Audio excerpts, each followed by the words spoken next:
2019 সালে গ্রামীণ কমিউনিকেশনস, গ্রামীণ পরিবারভুক্ত একটি কোম্পানি, সেই কোম্পানির 5 জন প্রাক্তন কর্মচারী একটা মামলা করে, ফৌজদারি মামলা, শ্রম আদালতে।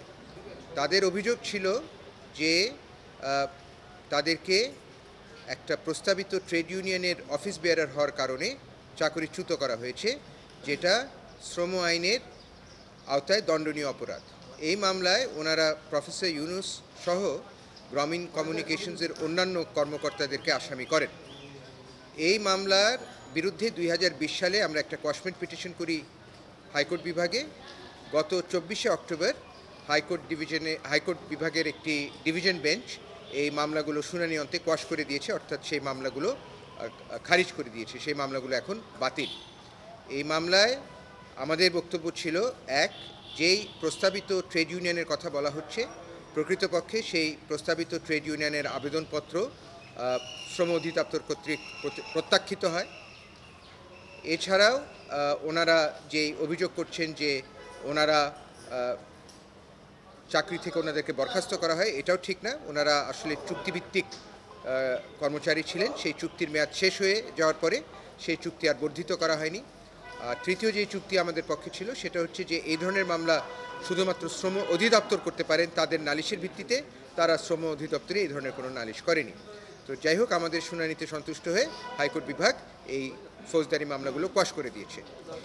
মোট 5টি এই ধরনের মামলা ছিল। আর এছাড়াও আরেকটা মামলাও কোয়াশ করা হয়েছে, সেটা 2011 সালের মামলা। এই 2011 সালের মামলা বাদী ছিলেন, আমি নামটা বলছি, অ্যাডভোকেট নজরুল ইসলাম চুন্নু। উনি জয়েন্ট সেক্রেটারি জেনারেল, জাতীয় সমাজতান্ত্রিক দল, ময়মনসিংহ ডিস্ট্রিক্ট ব্রাঞ্চ, 2011 সালে। উনি 2011 সালে একটা মানহানির মামলা করেন প্রফেসর ইউনুসের বিরুদ্ধে। এটা সম্ভবত আমার স্মরণে প্রফেসর ইউনুসের বিরুদ্ধে এই যে মামলাগুলো যখন করা শুরু করলো, তার ভিতরে এটা হচ্ছে প্রথম মামলা। 2011 সালে ময়মনসিংহের আদালতে এই মামলাটা করা হয় এই বলে যে 2007 সালে নোবেল পুরস্কার পাওয়ার পরপরই এএফপিকে উনি একটা সাক্ষাৎকার দেন, এবং সেই সাক্ষাৎকারে বলেন যে বাংলাদেশের যারা রাজনীতিবিদ, তাদের ভিতরে অধিকাংশ রাজনীতিবিদই টাকা পয়সার জন্য রাজনীতি করেন, তারা দেশ সেবার জন্য রাজনীতি করেন না। তো এই বক্তব্যকে এই অ্যাডভোকেট নজরুল ইসলাম চুন্নু সাহেব নিজের ঘাড়ে মেখে উনি 2011 সালে মামলা করেন। তো এই মানহানির মামলার বিরুদ্ধেও আমরা একটা কোয়াশমেন্ট পিটিশন সে সময় করেছিলাম। তো অক্টোবরের 24 তারিখে এই মামলা শুনানি করে হাইকোর্ট বিভাগ এটা খারিজ করে দিয়েছে, এই মামলাটাকে কোয়াশ করে দিয়েছে।